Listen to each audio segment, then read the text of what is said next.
नक्षलवादी चळवळीला गंध वार्ताही नाही किंवा त्याचा नक्षलवादी चळवळीशी काहीही संबंध नाही. नक्षलवादी चळवळवाले बल्लारपूर पेपर मिलकडनं 5 कोटी रुपये वर्षाला घ्यायचे. हे भगतसिंगांना मंजूर झालं असतं का? कधीच झालं नसतं. मॅटर संपला.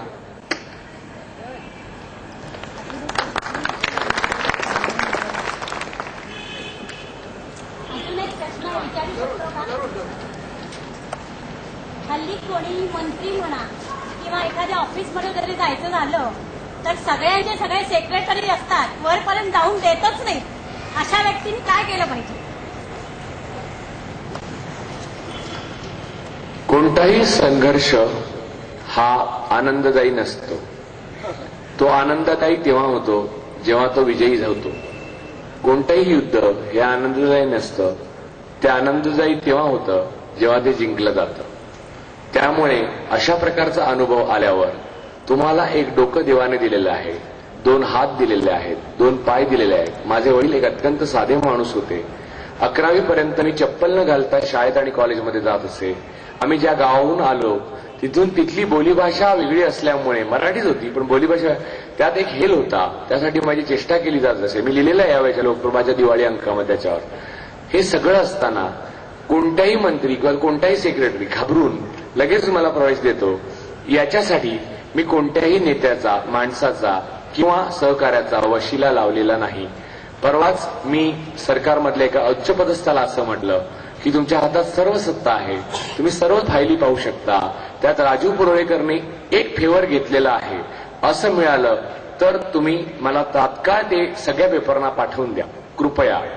असं असतं तर मी इतक्या लोकांविरुद्ध इतकं बोललो आणि इतकं लिहिलं ते मी करूच शकलो नसतो. आणि हे मी फक्त एकट्याने केलेलं आहे. माझ्या मागे कोणी माणूस नाही, चळवळ नाही, कोणते माझा फॅमिली बॅकग्राऊंड नाही, मला गॉडफादर नाही, गॉडमदर नाही, आणि मी कोणाचा गॉडफादर नाही, आणि मी कोणालाही गॉडमदर कोणाची बनवणार नाही. मी कोणाचा गुरु नाही आणि माझा कोणी शिष्य नाही. या तत्वावर मी जगतो. या तत्वावर मरायची माझी इच्छा आहे. पण मरू द्याल तर ना.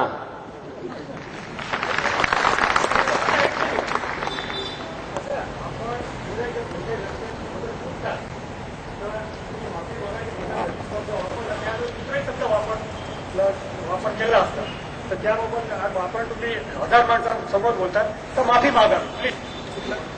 मी इथे या सर्वांना एक मिनिट. कोण आपलं नाव? महेश भट. एक मिनिट आता माफी त्यांना उत्तर देतो. महेश भट यांना मी एवढंच उत्तर देऊ इच्छितो की मी फाट्यावर मारणे, भोसड्यात गेला, चुत्या वगैरे शब्द वापरले त्याबद्दल आपली सर्वांची माफी मागावी अशी त्यांची इच्छा आहे. त्याबद्दल मी आपल्या सर्वांची माफी मागतो आणि मी पुनरुच्चार करतो की हे शब्द मी वापरले यामध्ये काहीही चूक नाही. माझ्या आत्मप्रेरणेनेच मी ते शब्द वापरले आणि मला तेच वापरायचे होते. कारण 2 गोष्टी मी सांगतो. तुकाराम महाराजांनी लिहून ठेवलेलं आहे, भले तर देऊ गांडीची लंगोटी, नाठाळाचे माती गाठीत. अत्रेंनी त्याचं कासेची केलं. गांडीची हा शब्द तुकारामाचा आहे आणि तुकाराम महाराजांनी दुसरा शब्द वापरलाय, दुसरा श्लोक दिलाय, सत्य असत्यासी मन केले ग्वाही, मानियले नाही बहुमता. त्यामुळे मी तुकारामांना मानतो. तुमची माफी मागायची भटांची जी माझी आज्ञा आहे, मला आदेश आहे, तो मी मान्य करून तुमच्या सर्वांची माफी मागतो. पण मला जे म्हणायचं होतं तेच मी म्हटलं.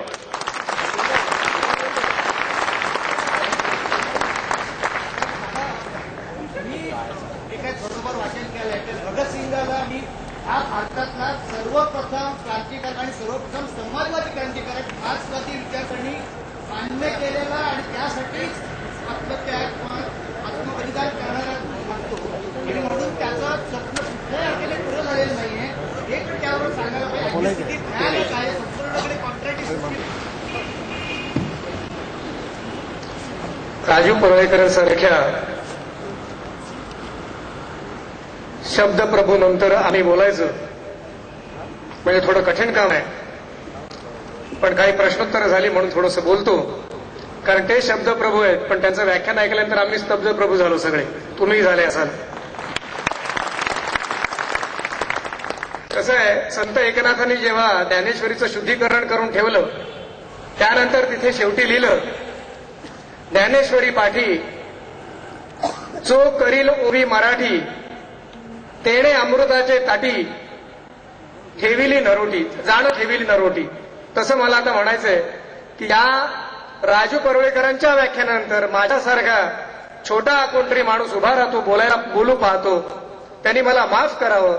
राजू परुळेकरांच्या भाषणापाठी चिकित्सा करावी कोणी मराठी, तेणे अमृताचे ताटी जाणं ठेविली नरोटी, म्हणून त्यांनी मला माफ करावं. प्रश्न होता शिरीष मेढींचा, कारण प्रत्येक शब्द त्यांच्या व्याख्यानातला शब्द कमी ठिणगी जास्त होता राजू परुळेकरांच्या, आणि त्यासाठीच त्यांना इथे बोलवायचं. नाही तर या क्रांतिकारकांचा स्मृती साजरा करायचा कशासाठी? ज्या कॉन्ट्रॅक्ट सिस्टीम वगैरे या संदर्भातल्या गोष्टी बोलल्या, एक गोष्ट निश्चित ध्यानात ठेवा की स्वातंत्र्य प्राप्तीनंतर जसं राजू परुळेकरांनी आपल्या भाषणात सांगितलं, भारतीय आत्मा झपाट्याने हरवत गेला. आम्ही आमच्यापासूनच दूर पळायला लागलो. माणूस जेव्हा स्वतःपासून दूर पळतो, एरिक हॉफर म्हणतो, तेव्हा तो सर्वात जास्त वेगात पळतो आणि खूप लांबपर्यंत पळतो. आमची आज तीच अवस्था आहे. गेली 63 वर्ष आम्ही पळतोय. आमच्या मूळ तत्वापासून 5 तप उलटून गेली तरी आमचं पळणं थांबत नाही, कारण आम्हाला हे तेज सहन होत नाही. तो मुसा आंधळा झाला, त्याला अल्लाचं तेज पाहता नाही आलं. आज आमची तीच अवस्था झाली. राजू परुळेकरांनी वेगळ्या शब्दात सांगितलं. छत्रपती शिवराय, ज्या कॉन्ट्रॅक्ट सिस्टीम बद्दल मुद्दाम मी बोलतो, कारण त्याच्या विरुद्ध गेली 15 वर्ष 20 वर्ष मी झगडतोय. छत्रपती शिवरायांच्या फक्त तलवारीची आम्हाला ओळख करून दिली या सगळ्या याच्यात महाराष्ट्रातल्या नेते मंडळींनी, सगळ्या कानाकोपऱ्यातल्या. पण छत्रपतींपेक्षा जास्त काकणभर सरस तलवार गाजवणारे त्यांच्या अगोदरही होते आणि नंतरही झाले. पण म्हणून छत्रपती केवळ या रयतेचा राजा नाही झाला. छत्रपतींची नीती जी तुम्हाला आम्हाला सांगितली जात नाही.